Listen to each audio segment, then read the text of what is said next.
సమాజం కుల వృత్తుల ఆధారిత సమాజం. వృత్తుల ఆధారంగా కులాలు ఏర్పడ్డాయి తప్ప ఎవరు ఏ కులంలో పుట్టాలి అన్నది ఎవరు నిర్ణయించలేదు. నేను కూడా కులంలో పుట్టాల్సి వచ్చింది. I was born in a caste which I cannot undo it. But I never confined to a caste because for me humanity is bigger. నేను ఈ కులంలో పుట్టానని కులానికి పరిమితం అవ్వాల. నాకు మానవత గొప్పది, మానవత్వం గొప్పది, దేశం చాలా పెద్దది. కానీ దీన్ని నేను గౌరవించాలంతే. నన్ను ఒక కులానికి పరిమితం చేయాలని ఎన్నిసార్లు ప్రయత్నించారు.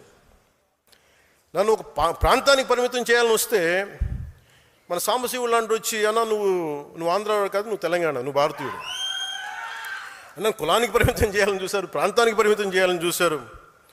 నేను కులంలో పుట్టా, కానీ ఒక కులం కోసం పనిచేయడానికి రాలా, దేశం కోసం పనిచేయడానికి వచ్చాం, సమాజ స్థాపన కోసం వచ్చాం. ఈ మధ్యన వైసీపీ నాయకులు కూడా ఏదో కొంచెం 2-3 సందర్భాల్లో మన వాళ్ళు డేటా పంపిస్తే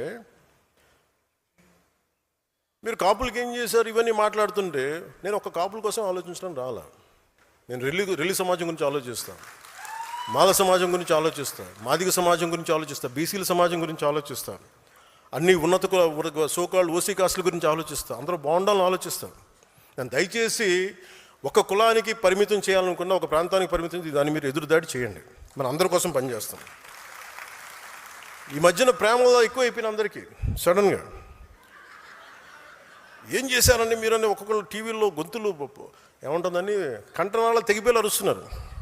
ఇలాంటి మహానుభావులందరికీ నేను అడుగుతున్న ఒకటే, మాట్లాడితే మీరు వంగవీటి రంగా గారి పేరు పట్టుకొస్తారా మీరంతా? ఆయన చనిపోతా నాకు ఇబ్బంది ఉంది, నా ప్రాణహాని ఉంది అంటే ఆ రోజు మీరు ఎందుకు తపన పడలా? మీరు ఎవరు చిన్న వయసులో కాదు కదా, మీరు టీన్స్లో లేరు కదా. ఇప్పుడు మీ అందరికీ 60-65 ఏళ్ళు ఉన్నాయి కదా మీ అందరికీ. అంటే ఆ రోజులు మీకు కనీసం ఒక 35 ఏళ్ళు, కనీసం మీకు 25 దాటిని అందరికీ. ఆయన ఇబ్బంది పడుతున్నప్పుడు, నాకు ప్రాణహాని ఉందనుకున్నప్పుడు, ఈరోజు ఆయన కోసం గొంతు చించుకుంటున్న మనుషులందరూ ఏమైపోయారు? ఆ రోజున ఆయన చుట్టూ ఒక దడిగట్లాగిపోయారా, ఒక పద్మవ్యూహంలా ఉండలేకపోయారా? అప్పుడు వదిలేశారు అందరూ. అంటే చనిపోయిన తర్వాత ఏమో ఇప్పుడు కూర్చొని కథలు చెప్తారు. మీరు మనిషిని బతికినప్పుడు రక్షించుకోలేంది, చనిపోయిన తర్వాత మీరు ఎన్ని కథలు చెప్తే ఎవడు నమ్ముతాడా మిమ్మల్ని? అలాగే నిజంగా నేను ఒక కులం కోసం అంటే మరి నేను 2 చోట్లకి ఓడిపోకూడదు కదా లెక్క ప్రకారం. అటు భీమవరంలో ఓడిపోకూడదు, గాజువాకలో ఓడిపోకూడదు, కులం అంతా వేస్తే అలా ఈరు. That's a point I want to make. అలాగే కన్షీరామ్ గారు వచ్చినప్పుడు తిలక్ తరాజ్ తల్వార్ ఇంకో జూతేశామానం అనేది ఉంటుంది. అంటే బ్రాహ్మణుల్ని, వ్యాపారవేత్తల్ని, వైశ్యుల్ని, క్షత్రియుల్ని దాడి వాళ్ళని కొట్టాలండి, చెప్తూ కొట్టండి. కానీ అది కొంతకాలం పనిచేసింది, అప్పుడున్న పరిస్థితులకు దీనికి పనిచేసింది. కానీ ఇంకొక టర్మ్కి వచ్చేటప్పటికి అది సర్వజన సమాజం, బహుజన సమాజం. ఇంత చేసిన మాయావతి గారు కూడా తిరిగి బ్రాహ్మిన్ కమ్యూనిటీ సపోర్ట్ తీసుకుని ఆవిడ గెలిచారు, ముఖ్యమంత్రి అయ్యారు. అంటే దీన్ని బట్టి మనకి ఏమర్థమవుతుందంటే సమాజాన్ని కులాల వారీగా విడదీసి ముందుకు తీసుకెళ్ళడం సాధ్యం కాదు. కులాల్ని కలుపుకుంటూ పరస్పర గౌరవాన్ని పెంచుకుంటూ ముందుకు వెళ్తేనే సమాజం అభివృద్ధి చెందుతుంది. అదే జనసేన విధానం, అదే నేను చూపించాను, మీకు నిలబడి చూపించాను. అలాగే మతాల ప్రస్తావనని రాజకీయం అంటారు. రేపు మీరు కమిటీస్లోకి వెళ్తారు, బాధ్యతలు తీసుకుంటారు, ప్రజల్లోకి వెళ్తారు. ఆ సమయంలో సమాజంలో ఉన్న సమస్యలను పూర్తిగా అర్థం చేసుకుని ఆ భావజాలను ముందుకు తీసుకెళ్లాల్సిన బాధ్యత మీకు అర్థం కాకపోతే ఇబ్బంది అవుద్ది.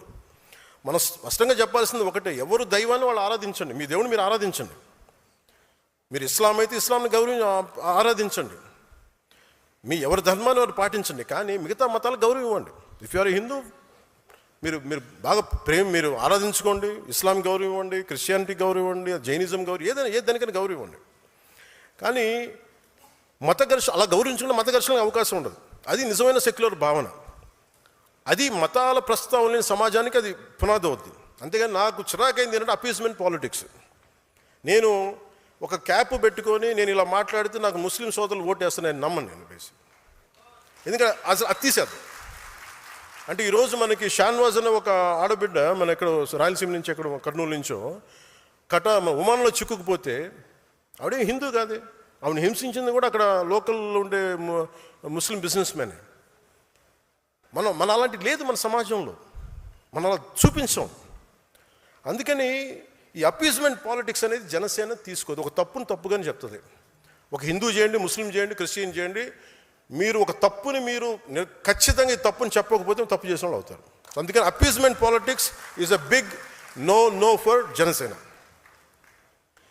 నువ్వు నీ పరిమితుల్లో ఉండు, నేను నా పరిమితుల్లో ఉంటా. నాకు ఇష్టమైతే నేను ఈ మతాన్ని అర్థం చేసుకుంటాను, స్వీకరిస్తా. కానీ బలవంతంగా మార్చే హక్కు ఎవరికి లేదు. డబ్బులు ఇచ్చి మోసం చేసి బలహీనతలను ఉపయోగించుకొని మత మార్పిడులు సరైనది కాదు. ప్రతి వ్యక్తికి తన ధర్మం గొప్పదే, దాన్ని నేను ఎక్కడా కాదనడం లేదు. ఈ దేశం అన్ని మతాలని గౌరవించే సంస్కృతితో ఎదిగింది. పర్షియన్లు ఈ దేశంకి వచ్చినప్పుడు మీరు ఎలా ఉంటారు, మీరు బయట వాళ్ళు అంటే మేము పాలలో పంచదారలో కలిసిపోతాం. ఎలా ఉంటారంటే ఆయన పాలు తెమ్మని చెప్పి చిన్న పంచదార వేసి ఇలా కలిసిపోతాం, మరింత రుచి ఎక్కువ బాగుంటుంది మాతో ఉంటుంటే. మేము ఎక్కువ కలిసిపోయే వ్యక్తులను తప్ప మేము విడిగా ఉండే వ్యక్తులం కాదని చెప్పారు. ఈ దేశాన్ని మరింత మధురంగా చేస్తామని చెప్పారు. అందుకే ఈ దేశం వారిని ఆదరించింది. శ్రీకృష్ణదేవరాయల కాలంలో అరబ్ వ్యాపారులు గుర్రాలు అమ్మడానికి వచ్చి మాకు ప్రార్థనా స్థలం లేదు అని అడిగితే ఆయన మస్జిదులు నిర్మించి ప్రార్థనలు చేసుకునే అవకాశం కల్పించారు.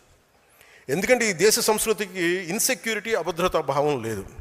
ఈ దేశం ఎప్పుడు ఇతర మతాలకి భయపడదు. మీ ధర్మాన్ని మీరు పాటించండి అని స్థానం ఇచ్చే మహోన్నత సనాతన ధర్మం ఇది. కానీ ఆ సహనాన్ని బలహీనతగా భావించి ఆ సంస్కృతిని మేము చంపేస్తాం, ఆ సనాతన ధర్మాన్ని నలిపేస్తాం, నశింపజేస్తాం అంటే అది మీరు ఈ నేల స్వభావాన్ని అర్థం చేసుకోకపోవటమే. ఎన్నికల సమయంలో కొంతమంది బొట్లు పెట్టుకుని ఆలయాలు తిరుగుతారు. సనాతన ధర్మంపై దాడులు జరిగినప్పుడు మటుకు మేము సనాతన ధర్మాన్ని నిర్మూలిస్తామని బహిరంగ మాట్లాడతారు. ఎవరైనా అంటే